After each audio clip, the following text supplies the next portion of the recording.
Hey, what's up guys? Thanks for stopping by the channel. So for this video, we're going to be checking out the latest Grand Seiko to come from their Elegance catalog, and that's this limited edition SBGM253.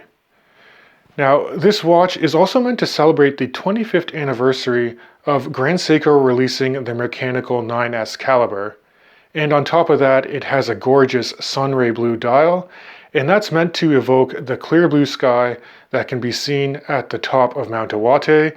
That's that mountain right outside the Grand Seiko studio in Japan, and you know these guys love to draw inspiration from nature. In terms of pricing, this watch retails for $7,600 Canadian. That's about an $1,800 premium when you compare it to its more traditional cousin, the SBGM221, the cream dial GMT on a leather strap. But of course, with that premium comes this watch being limited to 1,700 pieces, and it's also supplied on an OEM bracelet, which I think suits this watch quite well. So why don't we flip the camera around and you guys can take a close-up look at the SBGM 253 in the studio.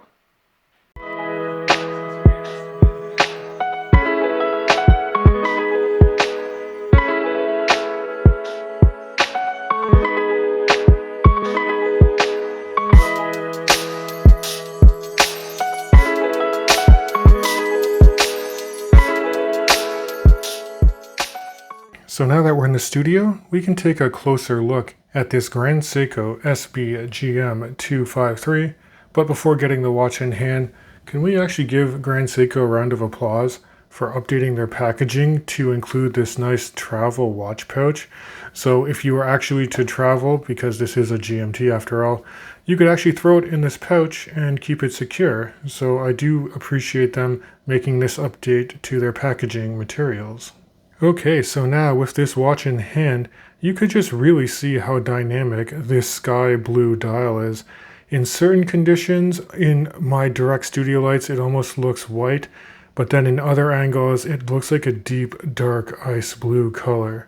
And just like other GMT models in the Elegance collection, I really like the use of the razor sharp dolphin hands that are Zuratsu polished, as are the multifaceted and applied hour indices.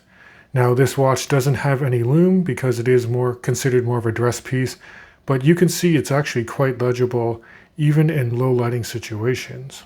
Now if you are familiar with other GMT models in the Elegance collection, then the case dimensions are going to feel quite familiar to you as well. You have a 39.5mm case diameter.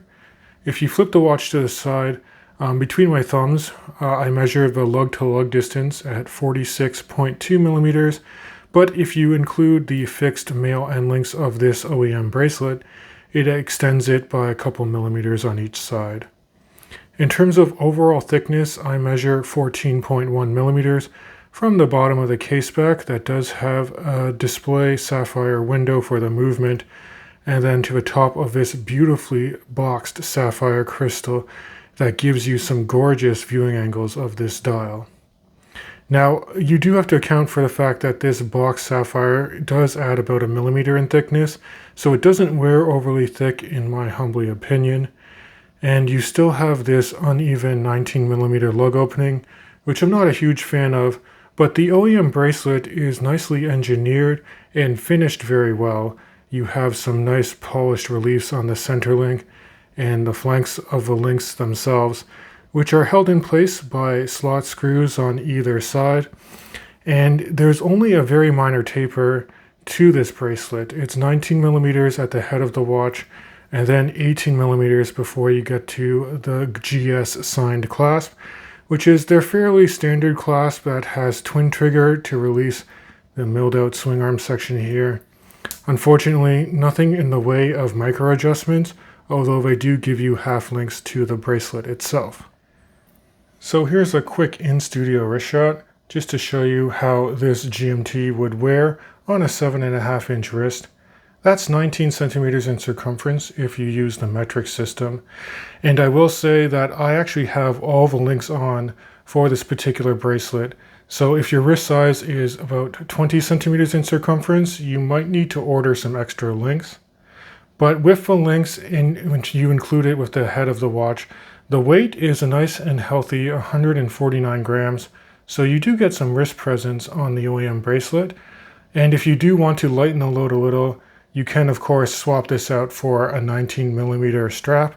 Now I've actually collected a couple of 19mm straps over my days of Grand Seiko collecting, so it's not too bad, and I actually do think that this could be a potential strap monster. Now if we move in on a macro level for this dial, you can just see that gorgeous blue sunray effect, and it almost has this streaking radial pattern that emanates from the center of a dial and goes out towards the very periphery. As I mentioned, the applied and highly faceted hour markers really do play with the light, and just below each hour marker you have the 24-hour or second time zone feature printed in a deep dark blue color. You have a very nice gold applied GS logo just below the 24-hour notation, and then you have the words automatic and GMT printed closer towards the 12 o'clock 24-hour time. At the 3 o'clock position, you have a very nicely bordered and silver date window, and I really like the widescreen date for the single digits for the day of the month. And there's even some nice silver brushing on the date wheel itself, which is one of those really fine features you wouldn't normally see for other GMT models in this price point. Now, given that this is an anniversary edition GMT celebrating their 9S caliber, this watch does run their 9S66 Traveler's GMT movement, which pivots on 35 joules.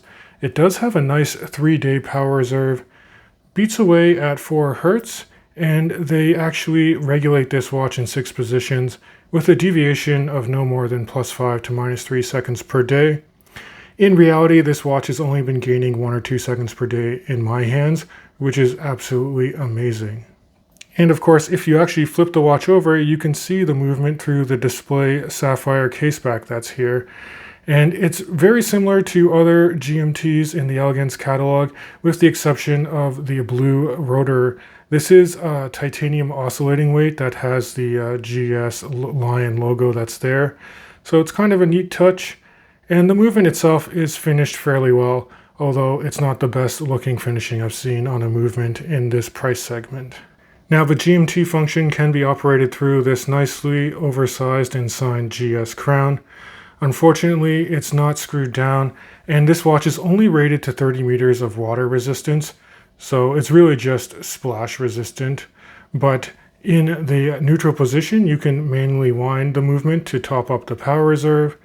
If you pop it open to the first position, you can independently jump your local hour hand if you do travel, or for example, you encounter daylight savings time. And then if you pull the crown all the way out to extremity, then you hack the balance, stop the seconds hand, and you can set accurately to any reference time that you want. Now in terms of overall case finishing, they entirely Zeratsu polish to give the case a mirror-like finish throughout. And while I do think that this is very elegant and pleasing to the eye, it is prone to smudges and scratches. Now if you do like the dial on this kind of watch, but you want something more robust, I should mention that they are offering a high beat variation of this GMT in their sports collection. That watch is going to be slightly larger and have 200 meters of water resistance, and I did have an opportunity to check it out at my AD the same time as purchasing this watch. So that's my overview for this particular limited edition GMT from Grand Seiko. As a whole, I'm extremely impressed, and I think this watch actually competes with my favorite watch in the Elegance collection, and that's the standard SBGM253 with the cream dial. But as always, I'd love to hear your guys' feedback in the comments section of this video. What do you think of this limited edition GMT? And hey, if you enjoy this content, please consider subscribing to the channel. It really does help me out. So that's it. We're going to wrap up another review for me, and I can't wait to catch you guys in the next video.